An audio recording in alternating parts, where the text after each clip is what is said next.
آخه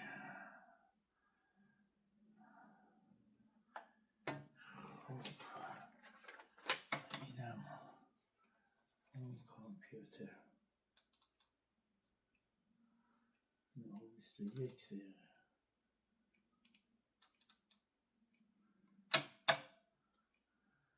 چطوری بهتره.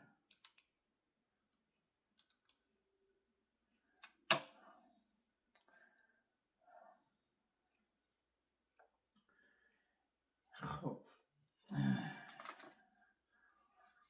وضعیتی واسم پیش اومده که دیگه کمردرد و پادرد و واقعا کار سرپر واسم سخت کرده.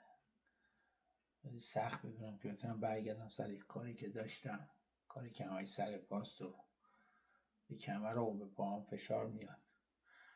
هنوز تو مراحل پزشکی هم و دکتر قراره ببینیم منو، همه ترفنده رو دارن میزنن ببینن راه حلی داره که این مشکل برطرف بشه. در صورت که نشه باید به فکر یه کار باشم، یه کار نشسته، یه کاری که بتونم هزینه های زندگیمو بدم و در این حال بتونم سفر کنم. آره اینه که فکر اینم که اینترنتی هم شده یه کاری پیدا کنم که هم بتونم تو سفر انجام بدم، هم وقتی که خونه هستم به پام فشار نیاد، به کمرم فشار نیاد. دیگه باید قبول کنم 65 سال سنمه دیگه اینا رو باید قبول کنم. خب لپتاپی داشتم که شکسته بود، دستش کردم با تلویزیون، آیپد یک دارم، موبایل هایی که هست.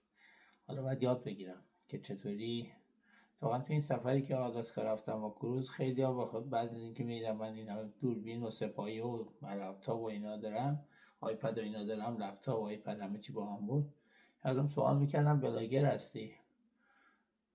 بعد الان که این وضعیت واسم پیش اومده دارم فکر میکنم محمد میتونی از بلاگری پول در بیاری. اگر بتونی از بلاگری پول در بیاری که هزینه های زندگی تو بده، چون به اساس هزینه های آنچنانی زندگی من نداره، چون آدم ولخرجی نیستم از ازش.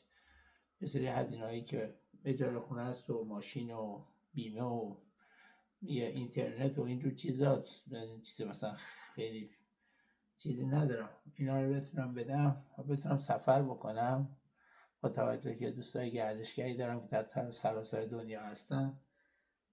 فکر افتادم که چرا که نه، چرا بلاگری رو انتخاب نکنم برای تأمین مخارج زندگی و سفر کردنم.